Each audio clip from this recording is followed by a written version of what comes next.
Hello बच्चों, welcome to our channel Bora chemistry classes. बेटा आज हम लोग एनसीईआरटी का पेज नंबर 22 पर क्वेश्चन नंबर 3 जो है सॉल्व करेंगे।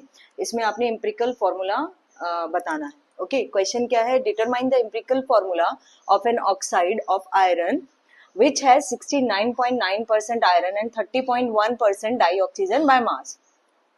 तो आपने आयरन ऑक्साइड का एम्पिरिकल फॉर्मूला क्या करना है बेटा, इसमें बताना है। और इसमें क्या दिया हुआ है? आयरन दिया हुआ है आपको 69.9% और ऑक्सीजन दिया है 30.1%, यानी इनका कंपोजिशन गिवन है।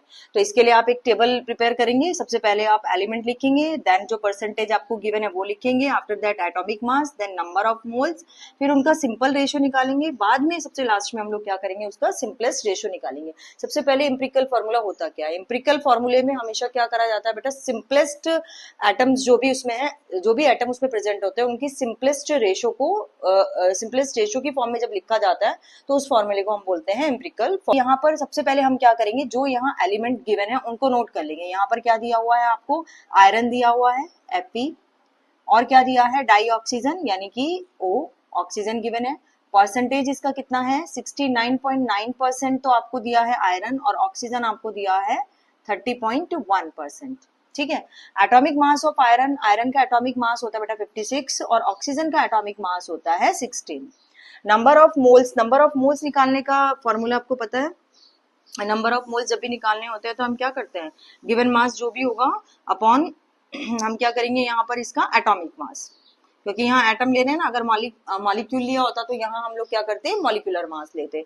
तो यहाँ हम क्या करेंगे, नंबर ऑफ मोल्स निकालेंगे। तो इट मीन्स हम क्या करेंगे, जो भी आपको मास गिवन है, यानी क्या है 69.9% का मतलब है 100 में 69.9 ग्राम क्या है, आयरन प्रेजेंट है। तो 69.9 ग्राम ये हो गया, अपॉन क्या हो जाएगा, इसका जो भी एटॉमिक मास है आयरन का कितना होता है 56। तो इसको जब डिवाइड करेंगे तो बेटा ये कितना आ जाएगा, इसको डिवाइड करेंगे तो क्या आ जाएगा 1.25। ओके, और अब अगर हम 30.1 अपॉन 16 करेंगे इसको, तो यहाँ आएगा 1.88। इसको हम डिवाइड करेंगे तो ये आ जाएगा 1.88, और जब हम 56 से 69 इसको डिवाइड करते हैं तो बेटा ये आता है 1.25 अराउंड आएगा। अब सिंपल रेशियो में क्या करते हैं, जो सबसे कम होगा उस वैल्यू से इन दोनों को डिवाइड करना है। इन दोनों में से सबसे कम है 1.25, तो 1.25 से 1.25 को आप डिवाइड कर दो, और नेक्स्ट नीचे वाले को भी हम क्या करेंगे 1.25 से ही डिवाइड कर देंगे। तो वैल्यू कितनी आ जाएगी, ये आ जाएगी 1, और यहाँ इसको जब डिवाइड करते हैं ये अराउंड आएगा 1.5। ओके, अब मैंने क्या बताया, जो एम्पिरिकल फॉर्मूला जब भी हम निकालते हैं, एम्पिरिकल फॉर्मूला जो होता है बेटा वो क्या होता है, ये सिंपलेस्ट रेशो